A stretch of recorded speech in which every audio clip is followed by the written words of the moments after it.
All right. Welcome in, everyone. Thank you all so much for joining us today. We're joined by Garrett Wolf from Unify and Cynthia Handel from Samara to talk with you guys today about how to build a best-in-class automated outbound program. I hope you guys are super excited for this. I hope everyone had a nice, safe holiday. My name is Gina. I am the Partner Success Manager here at Rev Genius, and we're super excited to have you guys here. Be sure to please drop all of your questions into the chat or in the Q&A section to have our panelists answer them live towards the end of the session. Hope you guys enjoy. Thank you, Garrett. Hey guys, thanks so much for joining the webinar today. Excited to learn a little bit more about all of your guys' use cases, ways that we can kind of help explore building this growth team for all of you.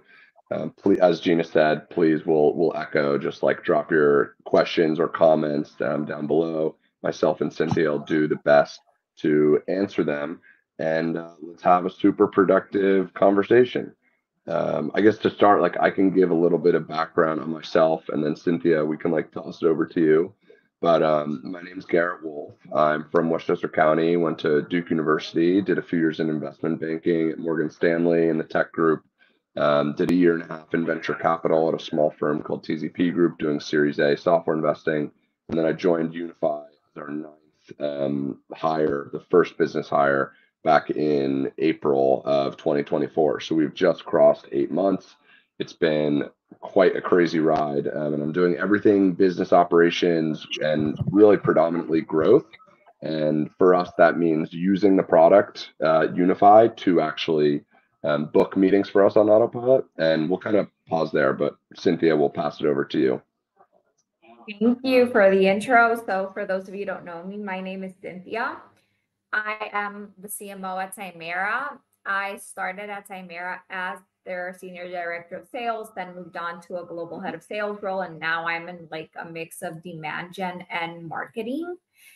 So a little bit about me and my experience on everything. So before the pandemic, I worked in real estate, door-to-door sales, and I lost my job because of the pandemic as well. And I had to restart my career, and I wanted to get and break into tech sales. So I found a job as an SDR, and that's my story. I basically restarted my entire career from zero, did all the calls, did all the emails, and that's where I'm at. I changed my entire career path. We're excited to talk today about outbound strategies and how to build your best outbound team, because Garrett and I have a lot to share, and we feel that, between both of us, we can give you great tips.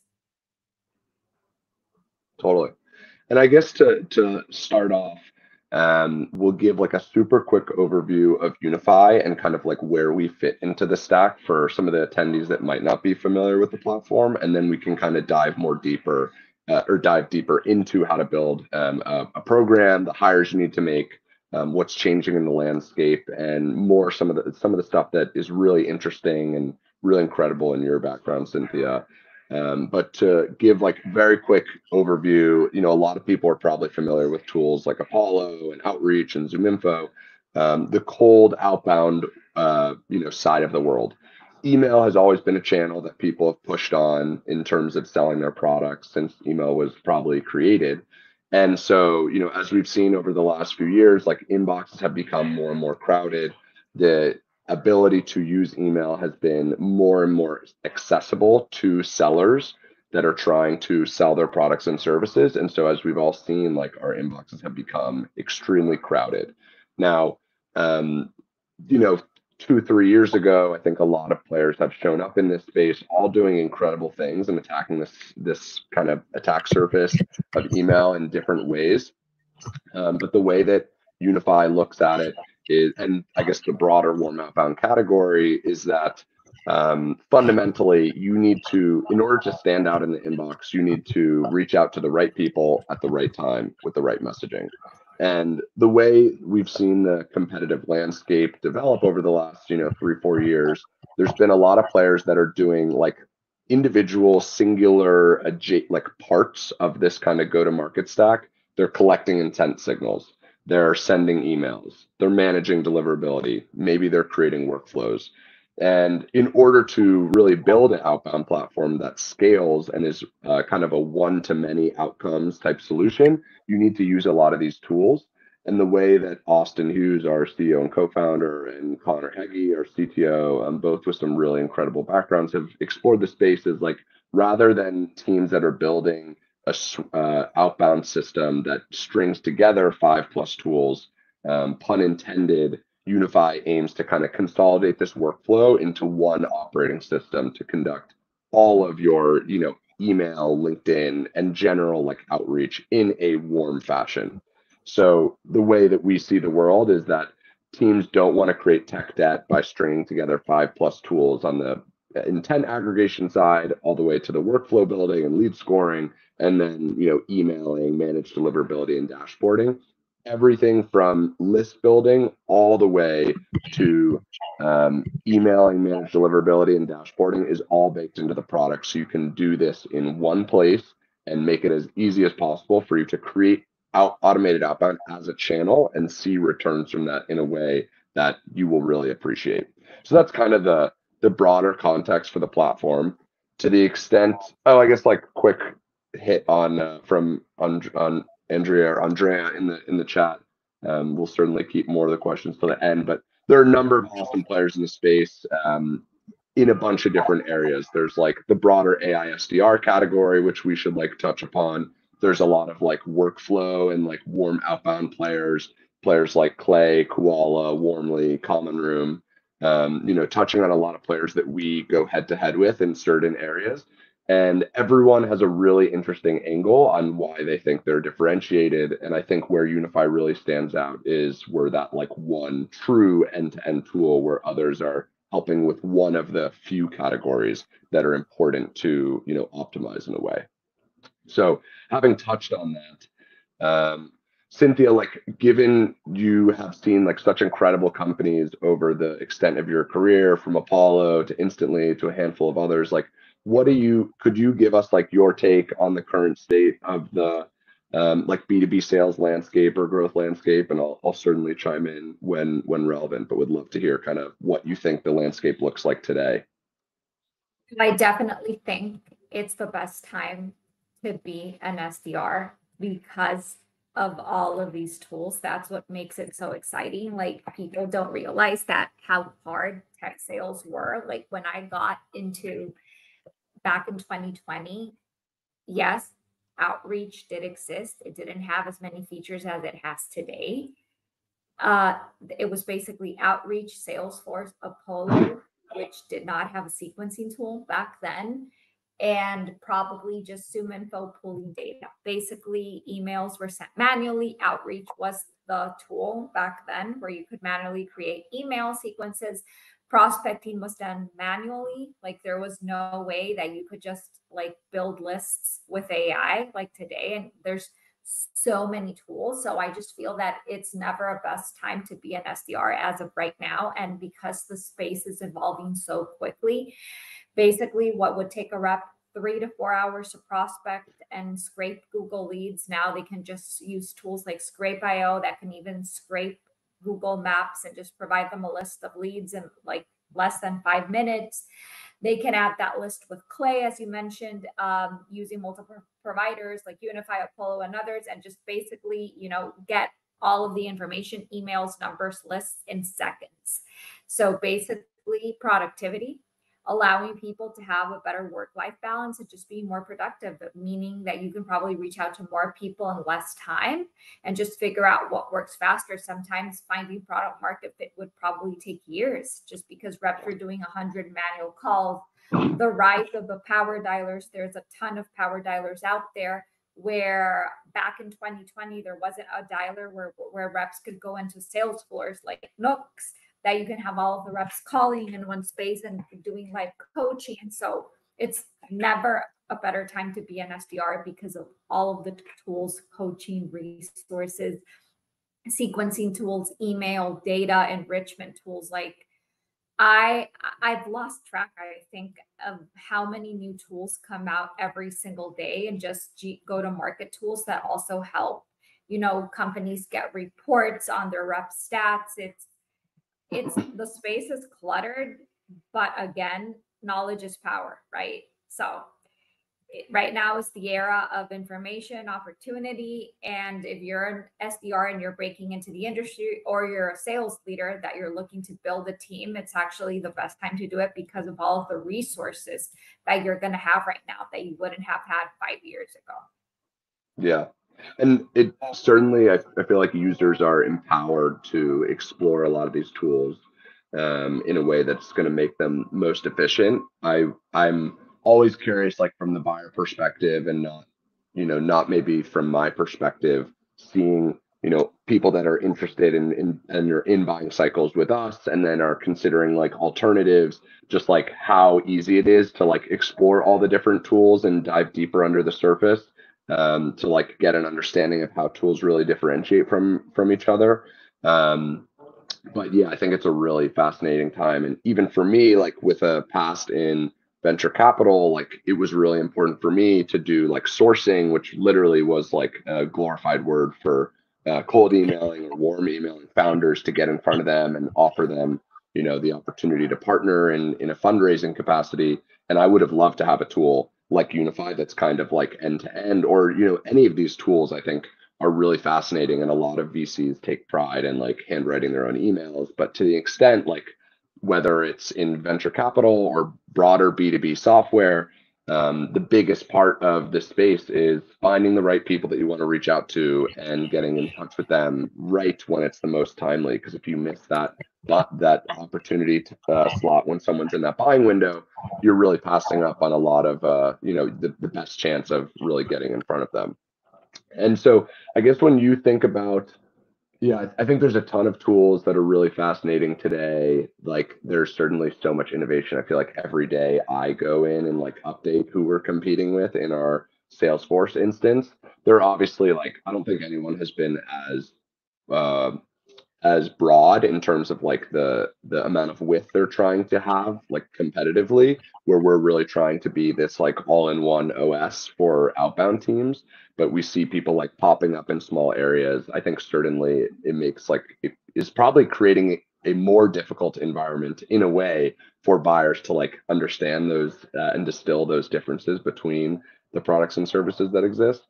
But how do you kind of think about Outbound as a platform relative to some of the other channels that teams have the ability to like push dollars towards and effort towards, things like inbound, paid, partnerships, affiliates, stuff like that? Curious just like how you kind of think about those channels, and then also outbound more, as we continue to dive deeper here.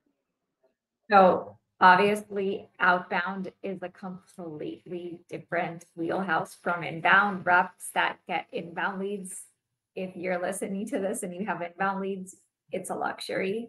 You don't know how lucky you are, because outbound is a completely different thing. Like most leads in outbound have never heard of your company, or if they have, they're not actively looking for a solution, or if they are, they're not going to tell it to you. So using platforms like, for example, Instantly, Smart Lead, all of those sending platforms have completely changed everything, because you're reaching out to thousands of people per day that you normally wouldn't have access to, and you're going after accounts that just with a simple click, they're going to answer back like, I'm interested, let's schedule a call, or I'm not interested, please unsubscribe. So it has changed everything. But again, outbound is all about, for me, I am never a person of putting all of your eggs in one basket. For me, it's a mix of multi-channel, especially if you have tools like Unify, Warmly, and all of like R2B2, whatever it's called, attention, where you can actually track website visitors and know when they're visiting your website. And you could probably get a live chat today and have a conversation with them on like, hi, I saw that you're in our website. How can we help you understand what works best for our tool, what works best for your company? So it's changing a lot. The landscape has changed a lot. Outbound is still so many companies out there in just the tech space, there's so many lookalike companies out there that buyers have so many different options, but it's definitely two very different things, as I mentioned. Like, even if your company has all of the exposure in the world and you're still working on outbound, it's a whole different thing to be working outbound and inbound. And again, it's a luxury. If you have that luxury, be grateful for it, because getting inbound leads is not a luxury that every single rep has. Yeah. And I think there's an aspect to all of this where it's like there's a flywheel, right? All of these channels, if you diversify kind of the effort you're putting into them and the dollars you're putting into them, I think you tend to see success as a business in each one of them as, time goes on and you continue to iterate on process. Something that we've seen of like Unify really trying to drive like marketing dollars and effort in all of these channels. We've seen success in outbound because we've really tried to create like an inbound like marketing engine. We've seen success in paid because outbound is also touching like those individuals or accounts that we're interested in partnering with on the paid side of things. And so I guess like beginning to jump down the rabbit hole on like building this best in class automated outbound program, when you think about the tools that are available to you, or at least like how to build a framework, I think is the first thing that someone, whether it's like an early team of like you're a founder by yourself, or you're a founder with like a small team today of like maybe less than 10 people, or you're a team that has traditionally only focused on like founder-led, like manual outbound or sales-led manual outbound. How do you kind of like think about your take on building like an automated outbound program, which is fundamentally like has a lot of the characteristics of an outbound program, but is really different in terms of systems-based thinking? And I'll certainly toss in some commentary from our side as well. Yeah. So the first thing is what type of market and what's your ICP selling to? Because if you're selling into mid-market or just like normal B2B companies that are out there publicly, have LinkedIn profiles, have websites, and they're easy to find. And most of like especially if you're selling into tech, like the basic tech stack that everybody has, a sequencing tool, a data tool, a dialer, a prospecting tool, just a basic email, just the basic G Suite.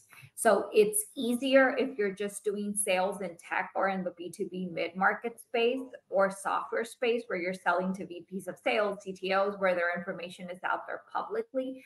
But what happens when you're selling to small SMBs, small doctors' offices that their information is not out there publicly? Or what happens when you're selling to recently I talked to a sales leader that their business is mainly Legree and Pilates studios. Some of their information is out there publicly, but sometimes it's not. Or you can just go into the website and see their Gmail address, but not the owner's information. So definitely it's being creative with those tools, because I mentioned it earlier, there's tools that can help you scrape Google Maps.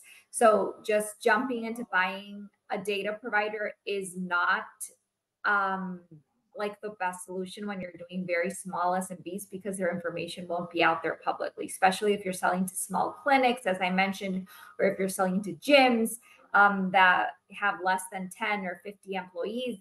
It's analyzing what type of market you're selling to and where do your decision makers hang out.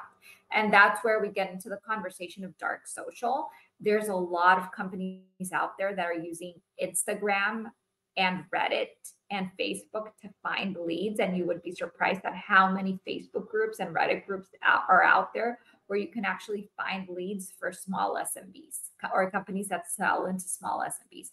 And Rhea has a question. It says, even if inbound leads are luxury, can you share your insights on the conversion rates? What is the average conversion for outbound compared to inbound? Again, it talks about what your product is, and conversion rates change depending on the product and what your sales cycle is. For example, I can talk about my current sales cycle, which is Chimera. We help companies in the USA hire remote talent in Latin America. Our sales cycle can be anywhere from between 5 days to 45 days. Why? Because our product is candidates, people. We are a recruiting platform. We have data on over 1 million people on LATAM, but The process is some companies are ready to hire a person. They interview 2 people and they're like, I want to hire John, and this is the person I want to hire. And they sign the agreement and they get that person onboarded in 5 days. But sometimes the process is longer. They have to go through multiple rounds of interviews. The conversion rate isn't like in 5 days. The conversion rates can take up to 30 days. They haven't found any candidates that you like and you need to send more candidates. Or what if it's a smaller sale that on the call, and not talking about Chimera now, the rep closes the deal? So conversion rates vary on the type of product you're selling, on the type of sales cycle that you have. Again, there's sales cycles that take up to 3 to 4, 6 months. I worked in a company where we sold POS, car wash point of sale systems, to SMBs, mid-market, and enterprise. And the enterprise deals would take up to 6 months to close. But when you close them, it was a multi-million-dollar deal. So it's very different. Like, I can't give you a conversion rate based on that, because I would need to know like what your industry is, how many calls are you booking per day, what's the number of no-shows versus held meetings, what's the number of qualified calls versus unqualified meetings or demos held. There's a lot of factors that take place in that. Yeah, there's a lot of knobs to turn. I think that broadly, like what's interesting and reason why all these intent players are really important is that fundamentally businesses are going to, if you're doing a good job marketing your company and there's word of mouth and you're doing marketing and you're creating a brand and doing education of buyers, like people are going to come inbound on your website. Hopefully you see like pretty high conversion rates. I think generally like the market says that you should try to reduce the number of questions that are being asked on like inbound forms so people can just get to booking time as fast as possible. Now, what's interesting is a play that you quote unquote play or use case that Unify powers, and one that books like a good number of meetings for us every week, is if someone comes inbound and they try to find time with your team, but they drop off of the form. Maybe they like couldn't find time. They got a ping from someone else. They got a phone call from their mom. Maybe they're like busy in the middle of like, making their leftover turkey sandwiches from the leftovers from Thanksgiving. But regardless, like people are dropping off your form. And so typically you would either have to employ like inbound BDR to go run after that person, or you're going to have to manually follow up with that person. The play that we enable at Unify is like, if you are seeing those form drop-offs, using Unify to automate outbound to those individuals that are dropping off those forms. And so I think like more zooming out, I think that like using automated outbound as a strategy to like turn levers and really optimize like certain parts of the funnel where you're losing people, where there might be a leaky bucket, that is like a really awesome way that we use automated outbound internally, even based on like CRM fields. Things like someone saying, hey, like someone responds to an automated outbound email or an outbound email, and they're like, hey, can you follow up with me in 6 months? You put that into your CRM, Unify automatically sends an email at that time to that person from the person that originally was like communicating with this person. Someone falls off the default, or that's our provider. Shout out to the default team. Incredible inbound scheduler and form system. I would definitely recommend checking out. But someone falls off your form, you can automate outbound to that person. And then the key one is, if you're doing a good job driving inbound activity, even like awareness and not necessarily engagement, there are tons of players that are doing, their entire product is just de-anonymizing website visitors. And Unify is really allowing you to take that data of who's landing on your website, when they're landing on the website, what they're looking at, and then automating outbound to those individuals. And that is like one of the bread and butter use cases that Unify enables, that's easily booking us like 15 to 20 meetings a week. So like, I think that there are definitely a lot of just like no-brainer use cases for BDRs, or for teams to implement a system of record and outbound that does it automatically. And I think zooming out back to like the original question, first thing to set up your growth team, I think you would need to assign like ownership. So when Austin brought me in at 9 people, like we decided that we really needed to start like using outbound as a channel. And for us, that meant I was going to take ownership of our like automated outbound instance, setting like goals of what we expected we wanted to try to do. So for us, we sat down and we were like, what is a reasonable amount of meetings we want to hit per month based on automated outbound? We were like tossing around some numbers and we were like, let's start with something super conservative, super low bar. We'll see how we do. And we were doing like 5 meetings per month. And it's kind of one of those things where like 5 meetings per month, that's not like life changing at like a mature organization. But if you're 9 people and you don't really have an outbound engine, like that's something that I think really works and is a good number to like start with. And so you start small and work your way up. So we identified a person who's going to own the system. And that means that like I report out on it. I'm solely responsible for like a lot of the, bells and whistles and the oiling of the machine and the cogs. Um, we identified like a rough goal we want to hit. And then, like Cynthia was saying, I think really trying to be real with yourself about who you think you can target, both ICP wise. So like, who is our true ICP? Like a lot of companies are like, the whole world is our ICP. We can target every B2B business, every B2B software company. In reality, there's going to be some customers that are better fit for you. And if you decide to use email as a channel to target those buyers, like you want to be really candid with yourself so that you're not burning deliverability, which is something we'll get into in sending emails, such that your emails just start to not deliver. And so for us, we said, okay, we want to hit 5 meetings per month. For us, like we tend to do really well with like 2 or 3 fundamental parties. One, like companies that are building their outbound muscle for the very first time. It's either like founder led or they have like their first like growth hire and they are like SDR, BDR, AE hire that's like doing outbound. And you really want to make intent signals like core to your outbound motion and not just like an afterthought, the way a lot of later stage businesses have done it. And then on the flip side of things, like we work really well with probably like all the way like early to late seed all the way through today. Like we have some publicly traded customers, but like really for me, I think that we serve like all the way through the Series C, Series D companies really well. Maybe they have intent signals like layered into their outbound motion, but for the most part, they're really trying to prioritize not having tech debt. They're trying to consolidate their spend on all the data tools they're using to aggregate intent signals. They're trying to maybe like make a more lean and efficient team for their outbound systems. And what tends to happen is if you're stringing together 5, 6 of these other tools, competitors that we've like named on this call, it just becomes difficult for one person to own and manage, or even a team to own and manage. And so we really think that trying to consolidate the tools in the space is going to provide not only more efficiency, but less of a headache for your teams.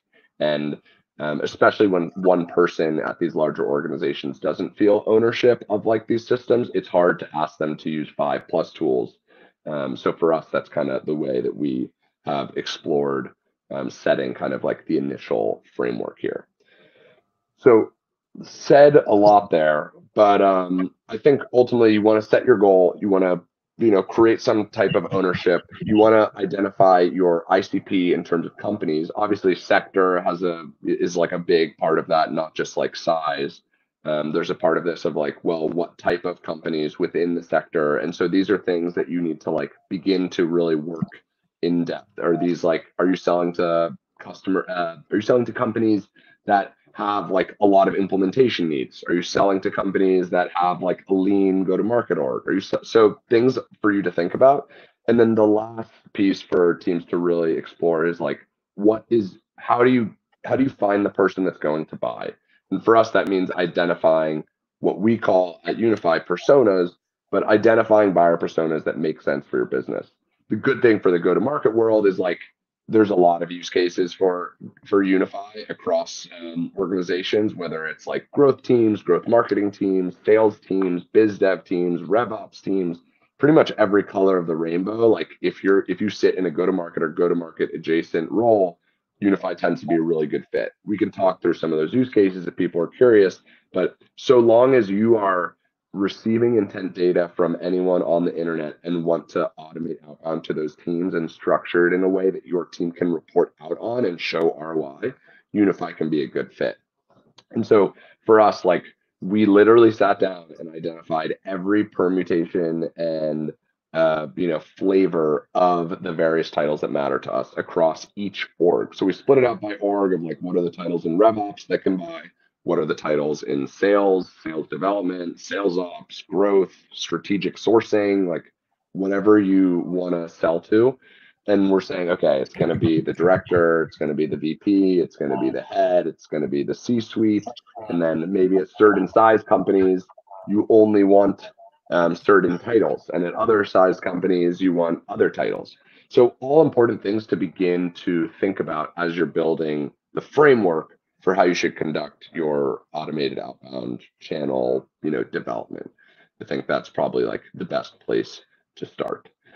And so like another thing that I think about and would love your take on this, Cynthia, is like, how do you think about and how do you frame kind of building those first few cycles of, okay, we've done all this pre-work, let's say, we've like front loaded a lot of what it's going to take to, begin to think about these things strategically. How do we go and execute on it? So the first thing is setting metrics in place after you have like built your list, your tech stack, and all of that, is setting metrics in place and looking at what works for you and what's going to work for other people in your team as well.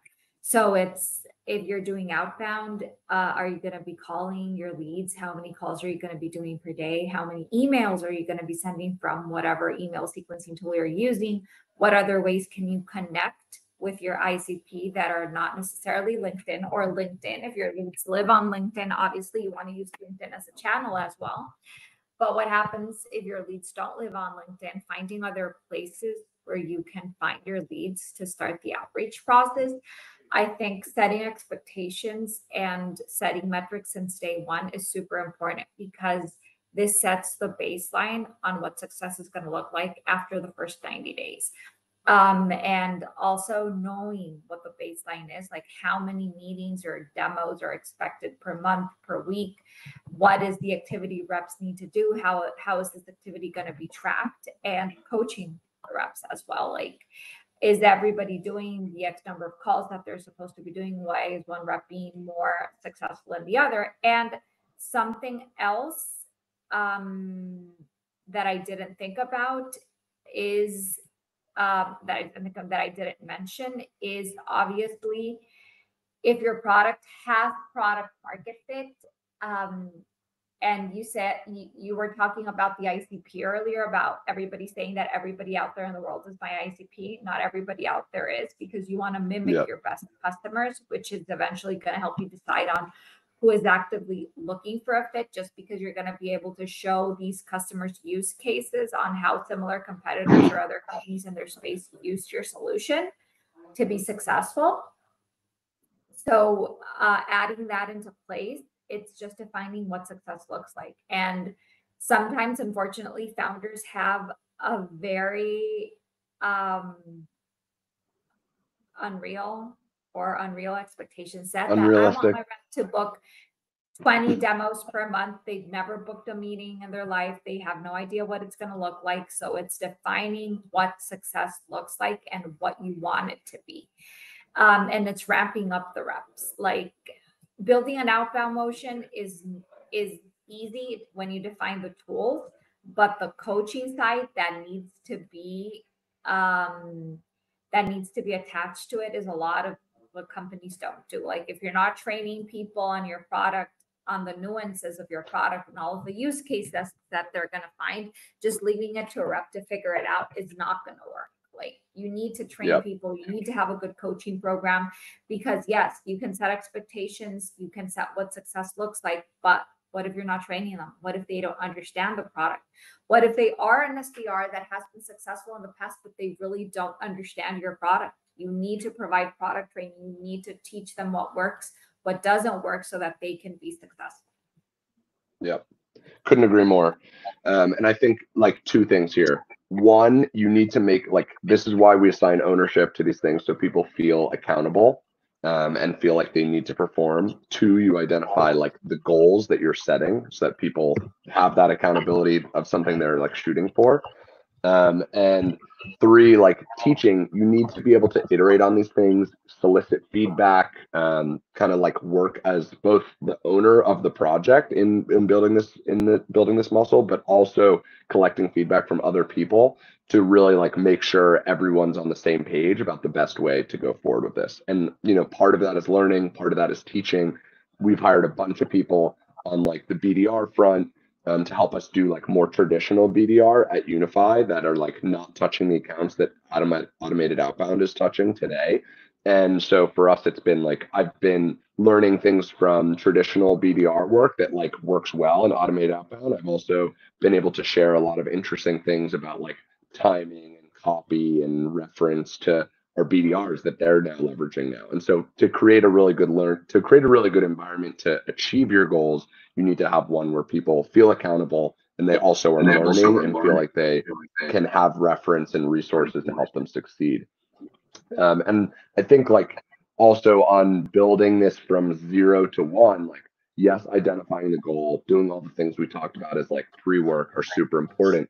But then you get into the fun stuff of like, how can I as a leader, whether it's a revenue leader or a pipeline leader or generator of opportunities for my company, can I think about interesting signals is like what people are using to describe the ways to get in touch with people that will actually drive meetings for us.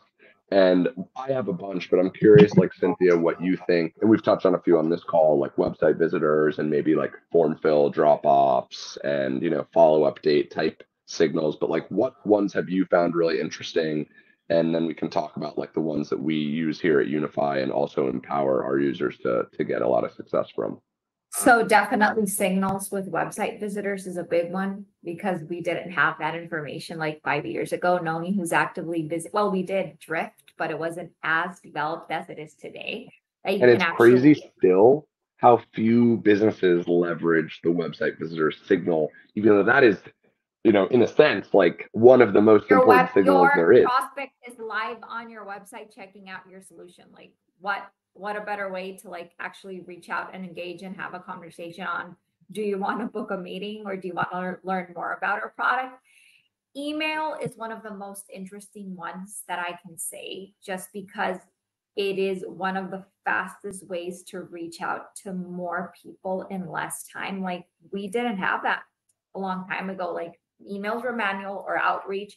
You could only use one inbox and send emails from one inbox, but now there's companies where you can have thousands of inboxes to reach out to thousands of prospects and break into accounts, especially if you have a very, very, very broad ICP. So email has gotten interesting. Like I think it's one of the biggest breakthroughs of 2024 on how many companies are leveraging tools like Instantly, Smart Lead, and all of those tools, because you can actually do a campaign on Instantly and then use tools like Unify or Warmly and see who's visiting your website, and then create a workflow that says like, hi, I saw that you were on our website and that you were checking out XYZ page. This is a case study on how XYZ can help you out. So it's very interesting because you get really high intent lead versus the intent that data providers provide, which for me is not real because it's not. People saying that 1,000 leads are looking to buy your solution, you email them and they're like, we're not interested. Yeah. So email is one of the biggest ones. And remember that the purpose of cold email sometimes is not necessarily to book a meeting. It's to create awareness on your product, because that email might not get a response, but it will trigger your prospect to go into your website or just find out more about your solution. You would be amazed at how many inbound leads my company gets just from the emails. They don't respond to me, but when they go into our site, they book a meeting or they fill out an inbound lead form, and then we're like, how did you hear about us? Oh, you sent an email 6 months ago to one of our VPs and they sent the email to us and now we're reaching out. I'm like, wow, like, and I go back into Instantly and I look up their name, and this was an email I sent back in June. So you never know the impact that your activity is doing to leads. And just because you're not getting replies or you're not booking meetings, it doesn't necessarily mean that it's not working, remember that putting in the activity is one thing and getting results is another. So that is definitely one of the most interesting things. Something that I think calls my attention, but I'm not ready to do it just because I'm afraid, is there's LinkedIn outreach tools. I'm afraid of LinkedIn automation tools just because I have a big follower count, and it scares the shit out of me that my account's gonna get banned. But I definitely saw a rise of tools where you can actually automate the requests that you do and the messages. I'm going to be 100% transparent. I haven't tested them out again because I'm scared, but that's another interesting one. Somebody just asked about the role of AI SDRs. I do think it's disrupting sales, but I don't think it will end jobs just because there is a human side attached to the role. They are very interesting for like prospecting purposes. I don't feel confident using AI SDRs for calling just because of the nuances that every single business case has. Like, you can teach an AI SDR to answer certain questions, but sometimes what if the prospect gets deep into like, okay, contract questions? How are you gonna like train an AI SDR on every single nuance that your contract has or on every single scenario? What if you're selling again, your software is for small SMBs, and you're gonna find so many different little use cases that only in action, when you've actually encountered them, you're going to be able to explain them. So I do think they're good for prospecting and for, making manual tasks and productivity and, speeding up those tasks. But I don't think it will move on to where people are only going to get robocalls. Like, most leaders hate when they get them. That's what I think. Yeah, I agree. I will bunch of good questions in here. I'll try to do my best to make it concise and answer all of them live right now. I think the AI SDR market, like, there's a bunch of really interesting solutions, like based on what we've heard from customers who have come from AI SDRs to us, friends that like I've actually recommended the AI SDR to just to like explore. It's like a really interesting problem that they're trying to solve. Unifies. I just think they're not there yet. B, like, buyers, they like, when a buyer's in market, they want to buy. But like, fundamentally, I think that people like to know they're engaging with a human. We like to think that, or AI SDR companies like to think they're like creating human-like interactions. But I think that even like automated outbound is more appreciated than like AI SDR, where it's like literally completely like you've no hands on the wheel. And so I think that we'll begin to see like those tools do better in like the next few years, but they're just not there today on the ones that like we tend to see a bunch of. And I think that Unify's perspective on this and like kind of our mantra is, we don't want to like replace your workforce. We want to make your workforce like a ton more efficient, and we want to augment your workforce. And so for us, that means like, how can we leverage artificial intelligence to like qualify or disqualify leads? A big play that we use is actually like website visitors hit your website, and then like maybe they have like an industry field that like you can filter based on, but like those industry fields, like maybe I only want to hit up tech companies, but there are companies that are categorized as real estate, but like Zillow, as an example, is a technology company that is in the real estate sector. And so if you're just looking for technology, you're actually going to pass over Zillow as an opportunity. Where we kind of see AI being really useful is, one, unlike copywriting, using the ability of large language models to like be more creative about copywriting, use like various variables that you have strung together to write copy that like prioritizes how to actually string that text together when you might not be able to, and just like a hi Garrett saw your leading sales at like variable. So that's like one. I think two, being able to qualify or disqualify. So Unify just rolled out our artificial intelligence, like quote unquote agent functionality back in October, right after we announced our Series A. This has been like a crazy growth driver for us, and people have seen a ton of value, where someone hits your website and then you build a play that says, when someone comes and looks at my website, they're looking at the pricing page, they're looking at this page, they're looking at that page.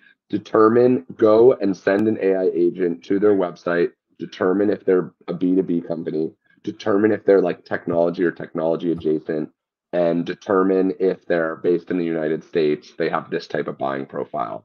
And it's been like it's honestly been so rewarding to see how many of our customers have like loved this interaction, and it's just like seamless. You can see the stream of consciousness of how the AI is working through each company that it's running on, and then you can actually see the results of it in a visual format, which is really, really great.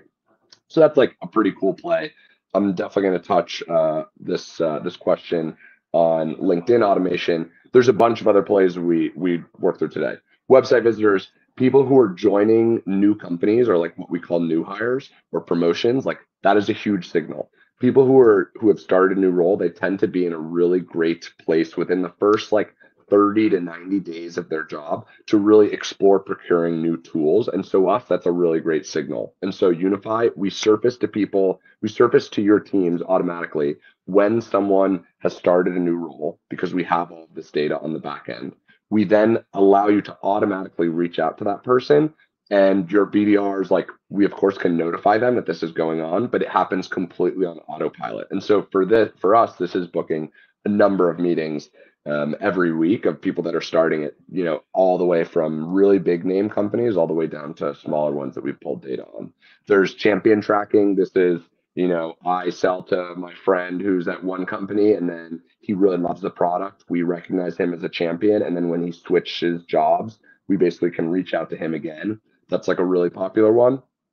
In addition, on like the LinkedIn side of things, there is so much you can do. We have a really great partnership with two tools, Phantom Buster and Captain Data. Those are LinkedIn automation scraping tools that allow you to like scrape data that's happening on LinkedIn. If you have people on your teams that are thought leaders, you have people that are posting. If anyone is engaging with you by liking, commenting on your posts, if anyone's viewing your profile, if anyone is commenting on posts of yours or competitors, you can scrape this data, put it into Unify, and then Unify will automatically outreach to these people, both via email and also via LinkedIn outreach. So to touch on Miriam's question on me nodding enthusiastically, I'm a very enthusiastic person, so this will not be the last time you'll see me nodding. But B, on LinkedIn automation, I think it's like a no-brainer. On the play side of things, like we book countless meetings every week of like, you interacted with my post or Austin's post, like, are you interested in learning more? And people are like, yeah, I didn't feel comfortable enough like messaging you on LinkedIn, but I'd love to learn more. Like, send me your calendar. There are people that view my profile every week that are like decision makers at big companies, and we have a play that just automates outbound to people that are viewing my profile but aren't like actually messaging me, and that books meetings every week. People that are interacting with like Rev Genius's post or my post or liking or commenting, like you can scrape for these things and then send emails. And then where it gets really fun and kind of more back to the how do we like optimize the growth motion when you're building this growth team is, okay, we're booking a few meetings per week. We want to try to like optimize certain parts of the piping to make sure that we're getting as much juice out of the lemon that we can. And so one of those things is, okay, we're hitting people up via email. Now can we hit people up? How can we actually message people on LinkedIn through the same tool that we're doing our outbound with? And so, typically you have to go buy another tool to do these things, and it's like completely separate. What's great about Unify is you can actually build your list and have multi-channel outreach between LinkedIn and email all within Unify. And so this means you can actually like, hey, I hit you up via email, would love to wanted to, put a face to a name and send you a little note on LinkedIn. It tends to be a much more casual channel, but of course want to keep it totally professional and respectful. And so we have seen like really great conversion. When we haven't seen good conversion on emails, we tend to win on LinkedIn. And so, yeah, it's a little bit scary to like, but you can ultimately choose the copy. You don't have to say like that much, but I think that, we're seeing like a handful of meetings coming in on LinkedIn every week that we aren't necessarily getting via email. And so for us, we have a team of like 6 or 7 AEs today and a handful of BDRs. And so for the LinkedIn automation stuff, we basically plug their LinkedIn identities into the platform, and then they are sending messages from their personas based on all the information that we're aggregating on Unify. So I think that there's definitely like a risk associated with that, but you should just create copy that you're comfortable with. And then ultimately, you will see responses like flow in a unified place, all within, the Unify ecosystem. LinkedIn is like a complicated, jumping right into Gabby, perfect timing before I stop talking. But like, there are limits on like how much automation you can do. I think it's like 100 requests a week, I think is like a lot. So you should actually, I'm pretty sure that it is 100 LinkedIn requests per week is like the limit. So you can't really like send more than that. But what's great is like that's pretty good volume, and even at like a few percentage, few percentage points in conversion, like that's likely to yield over the course of a month, like a handful of meetings that you wouldn't have gotten otherwise. So that's kind of the way that I see LinkedIn interactions. And so some other stuff that's like really interesting, at least for us on the AI agent, you of course can qualify, disqualify companies, but using the AI agent, but even like, okay, maybe you're like an event software company and you want to say, hey, send an AI agent to a website, determine if they are attending like SaaStr or Dreamforce or HubSpot Inbound or X conference. Maybe you want to see if they have a pricing page, so that if you're like a pricing, you're like a billing company, you can see if they like are qualified or disqualified. Maybe you want to see if they've like recently launched a new product or like fundraised is like a great signal. And so I think building this program means beginning to like explore a few signals at a time that you think are really valuable, and then spinning up new ones. And so now you have this suite of signals that you can then drive, a handful of meetings from each and every week, report out on those, and then figure out, okay, I think that the fundraise play should be driving 10 meetings a week, not 5. What can we change about the copy with A/B testing? What can we change about the personas we're reaching out to? And that ultimately allows you to build this into a proper system that is owned by a very strategic set of individuals at your company, or one individual, if that's the way you want to go about this, in a way that will allow you to, see really great pipeline creation. So that's like my perspective there. And I guess like with the last few minutes, feel free to like toss in your questions. I would love to hear more broadly, Cynthia, on like how you feel about AI, like more broadly in the outbound ecosystem, and like how you think it's going to continue to change, and maybe like the best ways to leverage it within the automated outbound sphere. I think that the human touch cannot be replaced. However, I'm a huge believer in AI. I use it every single day, like especially for my emails. There's a ton of tools out there. Now, once you create a sequence, you can even teach the tool on like what are the basics of cold email, like save money, make money, save time. You can teach them the basic principles of cold email, teach them your product, and then ask them to revise, and you can get winning sequences. So I'm all in for using AI for those use cases. Again, I'm all in for using AI for prospecting, like using AI to like give me a list of the best 50 companies that are similar to XYZ companies. So I love AI to speed up manual tasks and help with productivity, as I mentioned. There are certain categories where the overuse of AI shouldn't be used. Like, for example, LinkedIn, you can totally tell which posts were done by AI, which are fake posts. If you're trying to build a follower base on LinkedIn, you should keep your content real, even if it's more time. Why? Because people are following you for your content. Regarding outbound, I am not a strong believer in AI SDRs for cold calling for the reasons that I mentioned before. I do think it's going to continue evolving. To what point, I am not sure. Like this year, with the rise of companies like 11X, it's a lot of people are talking about it in the space. I have yet to see one single person that says it booked 100 meetings a month. Like I see all of the posts on 11x, but not one single post has said, we love AI SDRs. They booked 100 meetings for us. So I have yet to see that.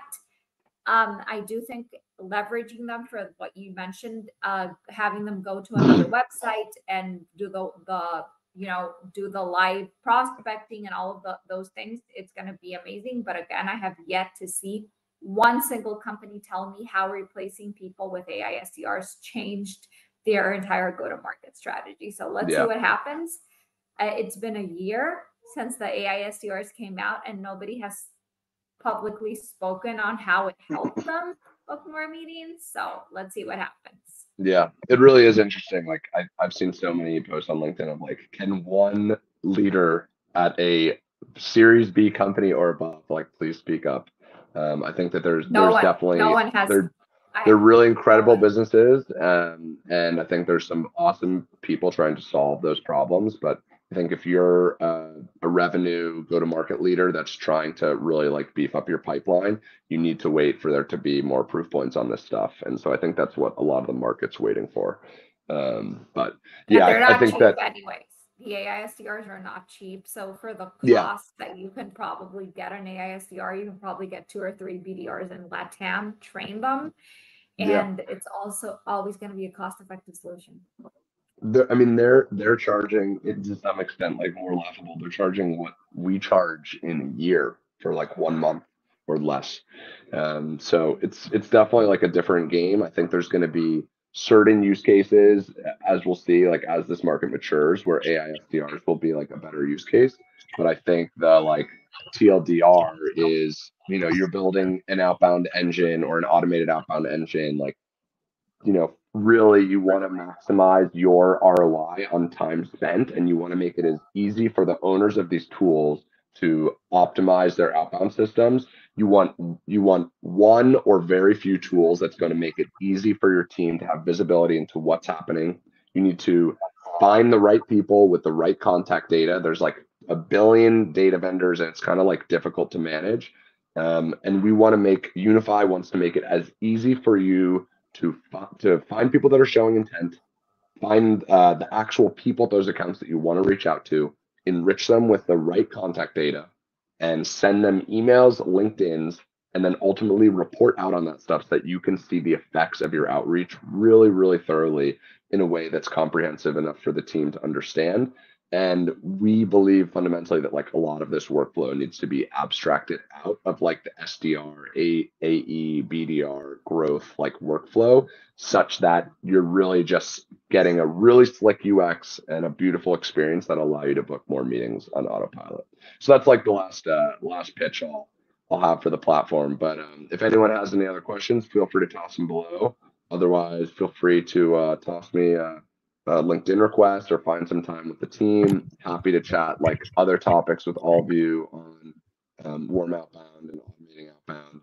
But it's been a pleasure. Thank you for having me, and Cynthia, thanks so much for for sharing all of your thoughts during this hour. It's been really, really awesome.